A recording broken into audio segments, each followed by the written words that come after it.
নমস্কাৰ বন্ধুসকল, মই হাতীমাই আজি আকৌ পাৰ পঠিয়াবৰ কাৰণে প্ৰস্তুতি লৈছোঁ।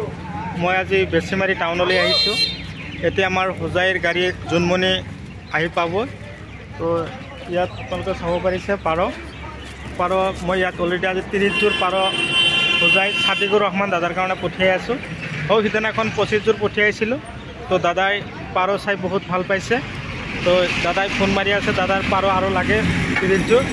তো মই সেই 30 যোৰ পাৰ আজি আকৌ আনি একদম এইটো খাচীত ভৰাই কিনে মই পঠিয়াবৰ কাৰণে প্ৰস্তুতি লৈ আছোঁ।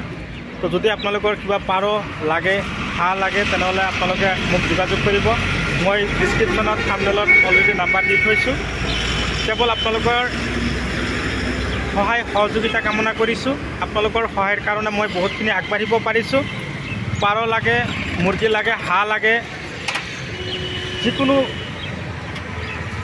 বস্তু লাগে আপোনালোকে মোক যোগাযোগ কৰিব। ইয়াত আছে ধৰক 20 যোৰ আৰু সেইটোত আছে ইয়াত আছে 10 যোৰ, ইয়াত আছে 20 যোৰ, টোটেল 30 যোৰ পাৰ মই আজি ছাদিকুৰ ৰহমান দাদা হোজাইলৈ পঠিয়াই আছোঁ। দাদা, আপুনি যদি মোৰ ভিডিঅ'টো চাইছে, মই আপোনাক অশেষ ধন্যবাদ জ্ঞাপন কৰিছোঁ।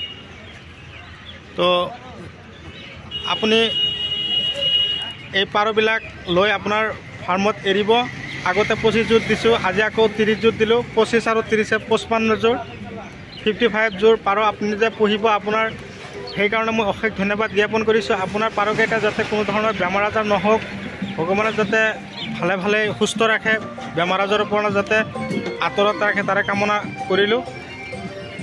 তো বৰ্তমান পাৰ পুহি মানুহে বহুত টকা ইনকাম কৰি আছে। পাৰই বহুত পোৱালি দি আছে, কণী দি আছে। তো পাৰৰ পৰা আমাৰ বহুত লাভান্বিত হওঁ আমি। তো আপোনালোকৰ যদি এনেকুৱা ধৰণৰ পাৰ পুহিবৰ কাৰণে ইচ্ছুক বা পুহিম বুলি ভাবিছে, তেনেহ'লে আপোনালোকে পাৰ মোৰ পৰা যোগাযোগ কৰিব। মোৰ পৰা যোগাযোগ কৰি আপোনালোকে পাৰ ল'বৰ কাৰণে প্ৰস্তুতি ল'ব। তো বন্ধুসকল, গাড়ী অহাৰ সময় হৈছে। মই আৰু বেছি সময় আপোনালোকৰ তাত দিব নোৱাৰিলোঁ।